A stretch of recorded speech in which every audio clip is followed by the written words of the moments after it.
Senate GOP leader, soon-to-be Majority Leader Mitch McConnell, is going on the record in his first TV interview since Republicans won control of the U.S. Senate. Senator, nice to see you, sir. Good to be back on your show. And I suppose I should say congratulations. A big victory in Kentucky and a big change in the U.S. Senate. Yeah, it was a really one of my better months, actually. We're excited about the confidence the American people have expressed in us. We know they didn't fall in love with us, but we know they want to go in a different direction. We know they wanted to send the president a message, but they also wanted us to try to accomplish things again, and that's what we're going to try to do. You said in the day or two after your election that you wanted to return the Senate to normal.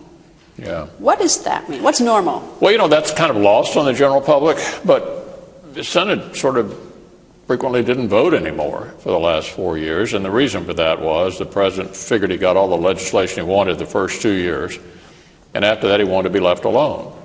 And Harry Reid and the Democratic majority basically guaranteed he never got anything that even made him think twice. And so we became dysfunctional, a place where nothing happened. So why weren't there votes? Was that Senate Majority Leader Harry Reid's decision, or the president's, or they were working in concert and talking back and forth? Well, I think the president didn't want anything to come to his desk that he didn't like, so it served his purpose for the Senate not to vote. And Reid convinced his members that these would be bad votes that would hurt them in the election, so it was to their advantage not to vote. It proved to be a very bad miscalculation.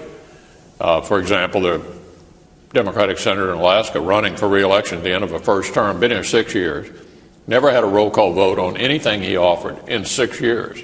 And his opponent, who won the election, brought it up on a daily basis.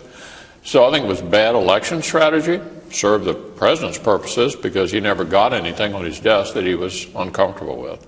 What about the nuclear option? That was something that Senate Majority Leader Harry Reid invoked nuclear option so there'd no longer be filibuster on nominations. Is that something that you intend to continue? And I know that one time on the floor you sort of warned that the next majority, whether it was Majority Leader you or anybody else, that maybe that would be applied to all legislation. Well, you never know. It was a very bad precedent. What the Majority Leader did basically was break the rules of the Senate in order to change the rules of the Senate. The precedent's there for the future. It's like trying to unring a bell. We're going to have a big discussion about what, if anything, to do about that next week. You've said repeatedly there's going to be no government shutdown. Right. How do you have no government shutdown if you and the president are deeply divided on any particular issue? How do we as a nation avoid that? Yeah, let me tell you what you do. You pass each bill that funds the government separately. And in those bills, if you object to bureaucratic regulations of one kind or another, or presidential actions of one kind or another, you literally write into the spending bill restrictions.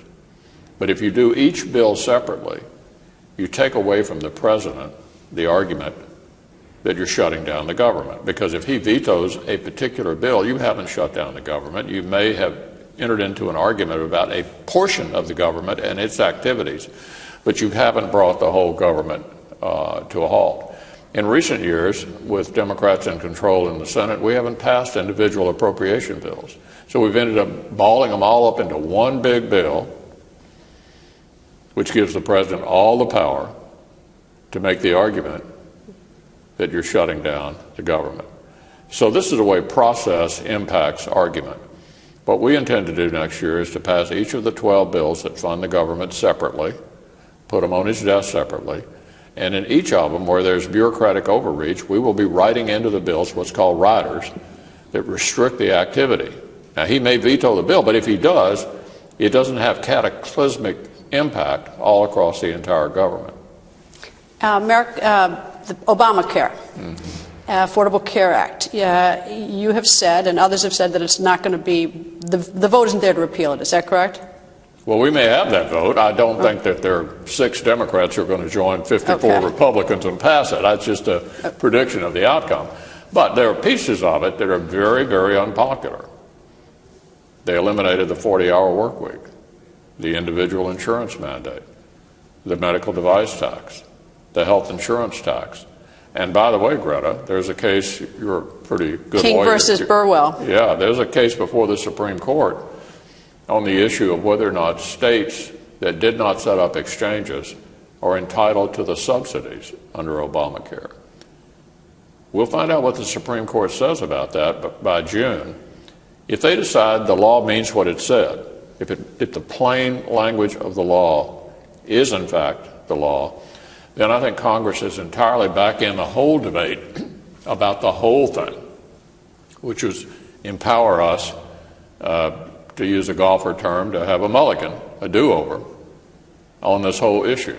And the Supreme Court could well decide that we get a second chance. Well, if the Supreme Court does rule with King against HHS Burwell, and if you repeal the medical device tax, which many Democratic senators are also in favor of, and if the insurance tax goes down, and if you do the 40-hour work week, there seems to be no money to fund Obamacare, right? I mean, where's the money coming from at that point? I mean, doesn't it just collapse under its own weight at that point? I think it's on the way to collapse, yeah. And then what happens? Well, we go back and do it right.